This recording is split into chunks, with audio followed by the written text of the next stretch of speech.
Alright, so we just got to Aquarium Co-op out here and getting ready to head in.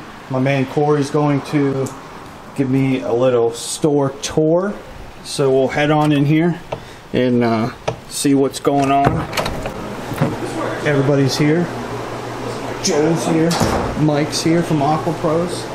Everybody's here in the house. Hey! I like that. But I bought it on... Oh, hey Ken, what's up, dude? Like, there's that. I like it. What I bought this for? I just run the video? Yeah, you did, yeah. You ruined it, yeah. So we're going to start back here with Murphy. I'll let Corey take over. That's right. Murphy, the Maboo Puffer, is the star attraction of this place. And he eats clams. You can see all the clam shells that he's eaten through. He's already eaten a few times today, so we're just going to put a few in there and watch him go to work.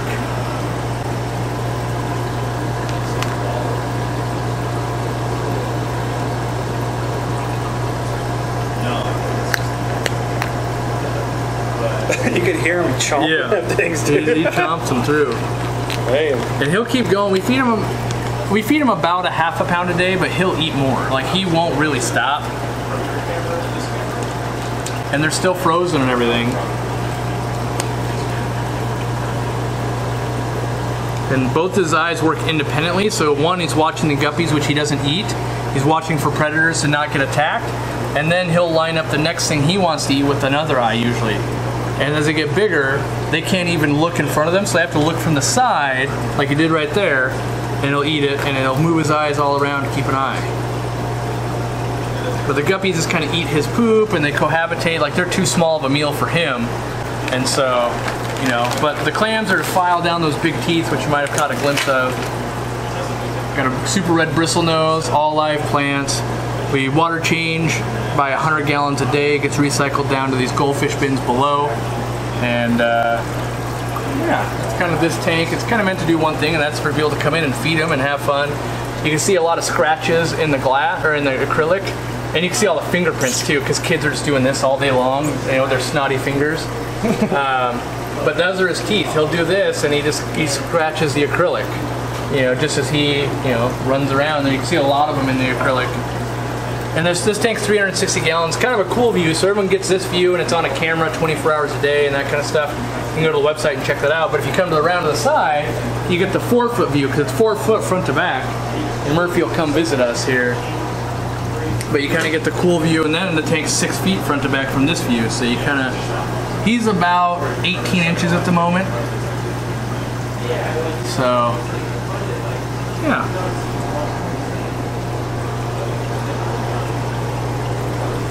So this is the first wall we ever built. It's all 20-gallon tanks, and what everyone always asks is, like, can you support them only on the ends? Because they eventually realize there's no cross member here. And the answer is yes. Glass tanks are designed to be supported in the 4 corners. So as long as you support the 4 corners, that works. Now this all has to be very level. There's a lot of like work that goes into making sure it's nice and true and level. That is true.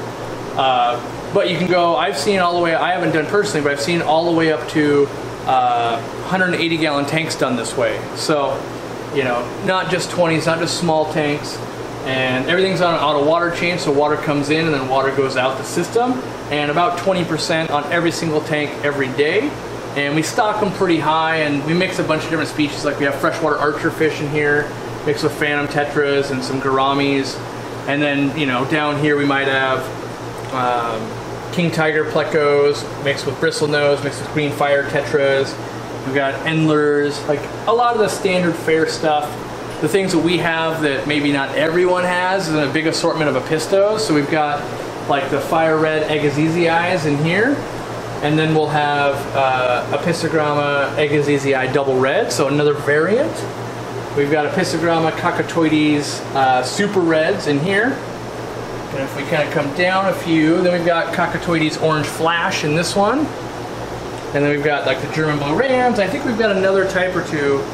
But the main goal of this store is that everything kind of fits into a Planet Aquarium. Not every single fish will do that, but the goal would be we help you, you know, set up something like this over here. I think that's what a lot of people are looking for. They want lots of plants, they want it to be easy, and they want it to look good. So in here we have neon tetras, we've got guppies, we've got green fire tetras, some Siamese algae eaters. We kind of keep the big ones in here to show people how big they get. We've got some apistos swimming around. We've got stir-bite corydoras, some coolie loaches. Like, we could set up a tank that's super duper cool, very hard to keep alive and do all that and impress you, but instead we want to inspire you to, like, you could do this. Like, this is not hard. This is just a tiger lotus. We've got some Ludwigia, Pogostemon stellatus, or not stellatus, Pogostemon erectus. Now this is a plant that it can easily shade itself out, which you're seeing here, and then it gets green, and when it gets a lot of light, it actually turns pink or red. So that's what we're getting at the top there as it gets real close to light. If I really up the amount of light in here, we can get a lot more, like, almost purples and reds out of that. Now, people see a tank like this for the most part, and they assume there has to be CO2. We're not putting any CO2 in here at all. In fact, we've got sponge filters running it. So the opposite is kind of going on. This is super easy. This is willow high grow. It's got a real woody stem to it, so it can take a beating if you've got African cichlids and that kind of stuff. Very easy to grow. Got some Vallisneria. This here is the Pogostemon stellatus octopus. But I think that's what this is. When people come in and they don't know what they want to do, we just ask, like, is this what you're trying to do? And if they're like, yeah, that'd be great, but that looks really hard, then we can kind of explain it's actually easier, you know, or we can figure out if they're wanting to do discus, or, you know, we got to have some things on display to be like, what is it you're trying to do? Because everyone says, I want a tank that looks nice. Well, some people love big cichlids, some people love small fish, some people love shrimp, some people love bettas. And so we kind of have to keep showing examples to, like, that's the one, that's what I need. What do I got in here that's kind of cool? Orange shrimp and the Hasbrosus Cory, Habrosus. So these are little schooling catfish. They don't get much bigger than that. They're a Corydora mixed with all these orange shrimp. They can cohabitate together, so there's fish you can keep with shrimp, which is kind of cool. Then we've got some kind of predatory stuff like the bichers up here. We've got albinos and we've got normals. We've got the butterfly fish. Like, these can technically all live with live plants, but they don't live with small fish because they'd swallow them. So again, kind of does work with plants, but not necessarily with all the other fish. Same thing in here. We've got a black ghost knife. He'll eat anything that fits in his mouth. He gets about 2 feet, but some of, like, these bigger emperor tetras would not be an issue long term. And then, like, in this little row through here, we've got a bunch of, like, nano type fish. One of the fun ones would be like the pygmy rosy loaches.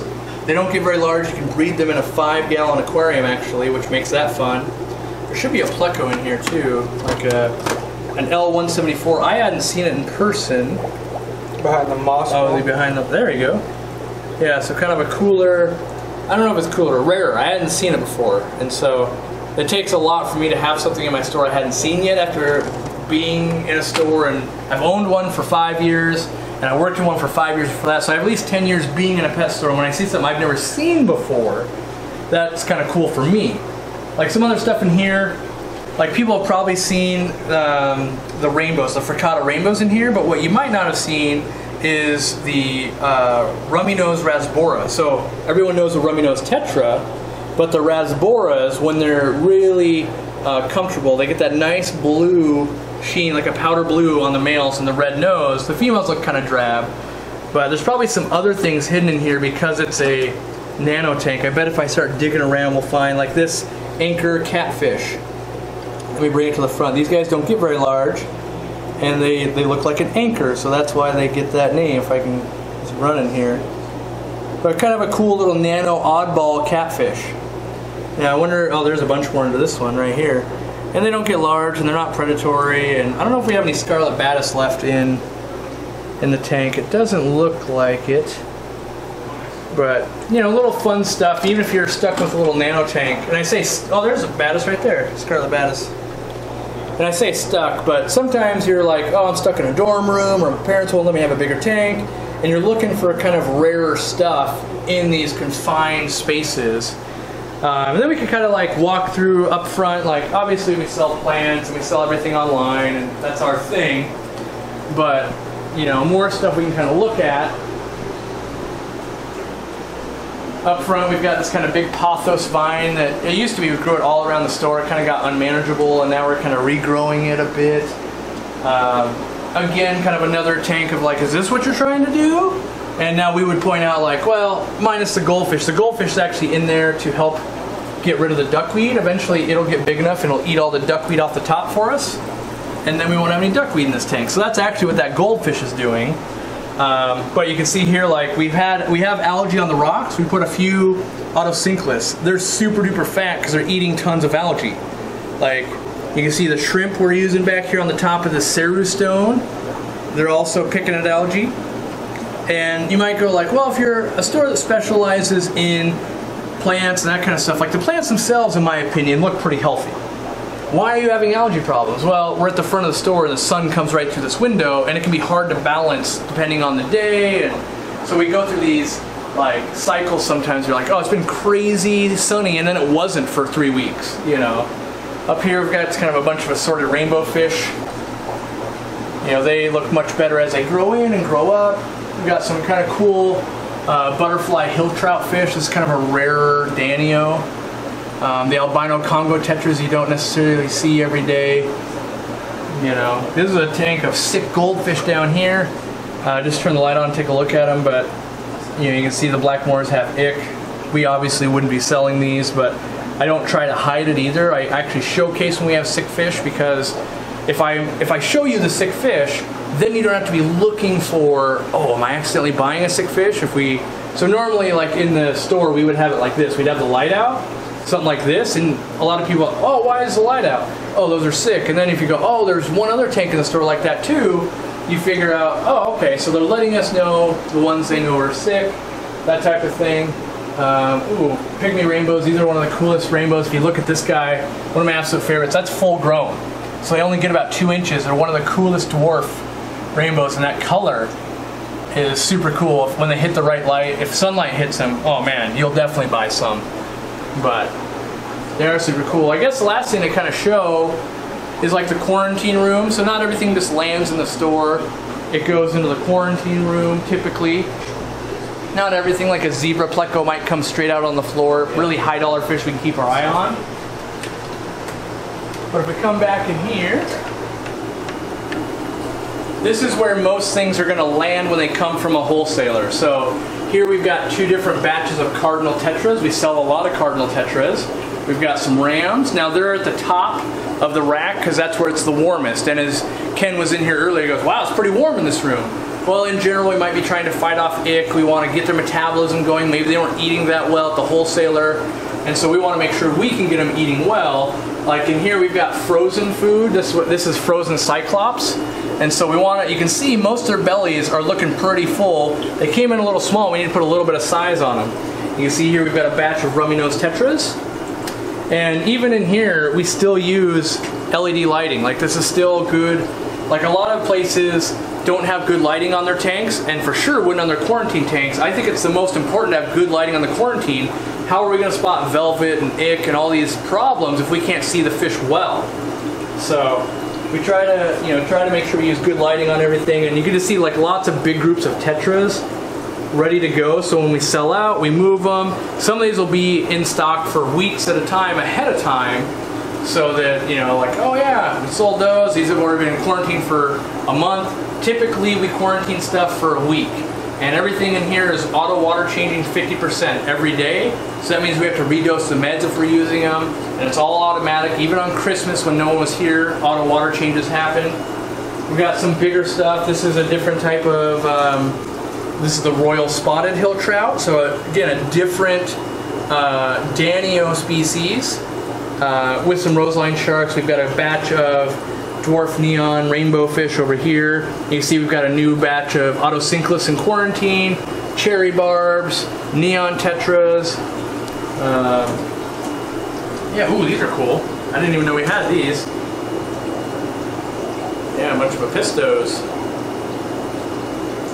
So down here, this is one of my favorite fish of all time. It's a Variatus hyphen platy. So technically it's a Variatus, which means it's not a platy, but everyone calls it a platy. And what's super cool about them is they can go cool water. I've had them down at the 50 degrees outside. And so you don't have to heat them in your aquarium. They're a live bearer, and they just look really good. So that's one of my absolute favorites. And then over here we've got, this is the dollar bin, the drop-off tank. So here's what happens. Fish get dropped off. We receive them, we medicate them, and then we rehome them. And so how do we rehome them? Everything in this tank, we maybe take fish in all week long. They get in here. Then we medicate them all, and then they all go out into a tank out on the floor where they're $1 each. You know, so some people would go, oh, that's too cheap. They might end up as feeders. Yes, some of them may end up being feeders for a big predatory fish. But there are some fish that will never find a home otherwise, like, you know, maybe the glowfish. Like, we don't sell glowfish, and so our clientele typically don't have it. Maybe it needs to live with something else, and maybe it gets eaten. You know, so a lot of people ask, why don't we, like this cherry barb, why wouldn't we treat it, or this one right here, the neon dwarf rainbow? You have a tank of neon dwarf rainbows. We can't guarantee that these are healthy or that those are healthy yet. And when you start mixing fish from different batches, you can have these guys have a disease that they're basically okay with, and these guys have a disease. And when you put them together, they cross-contaminate each other. So we keep them separate. Now that could happen to you at home as well, but typically if you buy 5 and you've got 5 at home, 10 got sick, oh man, we can replace that, we can deal with that. But if I take 5 and I add it to 60, now I've got 65 sick ones, and that doesn't make as much sense. So in general, we try to keep everything segregated. Plus, we might have gotten 1 of these on Monday, 2 on Thursday, and 1 yesterday. These might have been in quarantine since Monday and are ready to come out in 2 days. If we start adding and taking away, we'll never know where we really are in the quarantine stage, and so we treat everything as though it's its own thing. So even these 2 groups of cardinals, when they come out, when this group comes out, this should be 50, or no, it looks like 100. When this 100 comes out, we'll sell all of these, then we'll bring this 100 out. We won't like mix between the 2, we won't sell 20 of them and then bring 30 more. Like, we keep them separate to mitigate communicable diseases, basically. So, yeah, that's, unless you've got some more questions, that's kind of the spiel here. Yeah, I think that basically covered everything. Cool.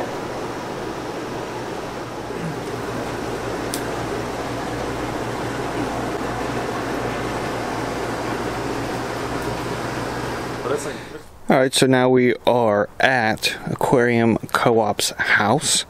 He has like a little studio and stuff and his office and whatnot behind his house. So we're going to walk in there and check it out. Him and Mike are in here working. But just a little quick tour.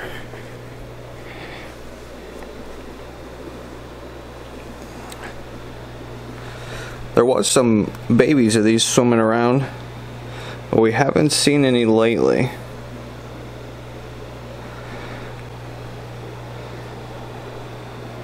Not sure where they went.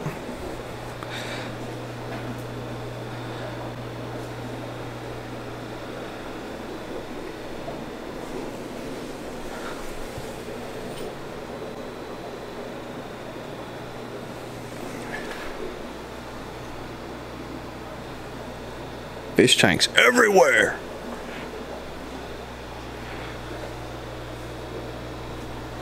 Some little shrimpies.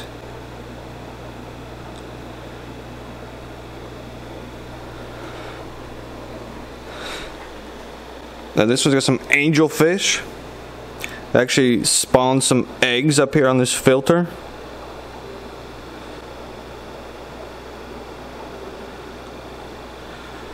Neat.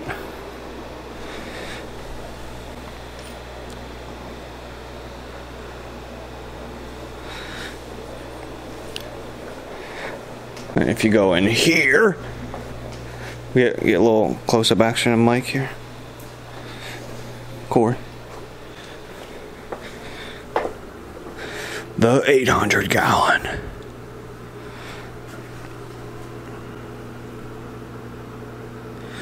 Another Maboo puffer.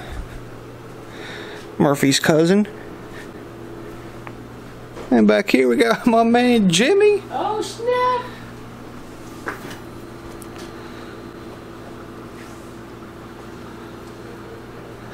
This tank is huge. Jimmy, how big is this tank? 800 gallons. 800, no, yeah. So I'm 5'7", right? 5'7", Jimmy. It's still that much farther. Yeah. So I think it's 8 feet more or less.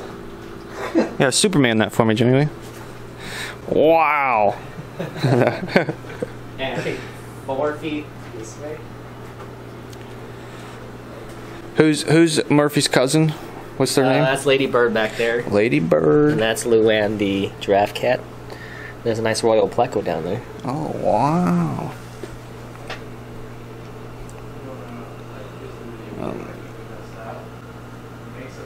Oh, Hey, get out of the way, parrot. Yes, this ginormous tank. This is like Cory and Jimmy's little office in the studio here.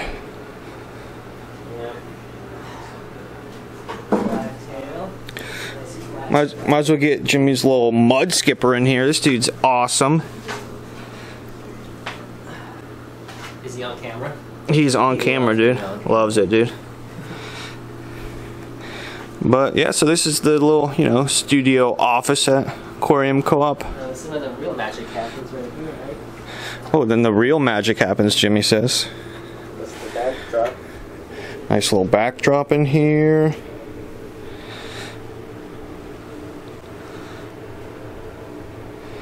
Some sweet stuff, dude. Yeah, you don't see that on the live stream. Big old koi. That thing's gnarly. Yeah, so a little shoot studio in here for them. But yeah, pretty neat.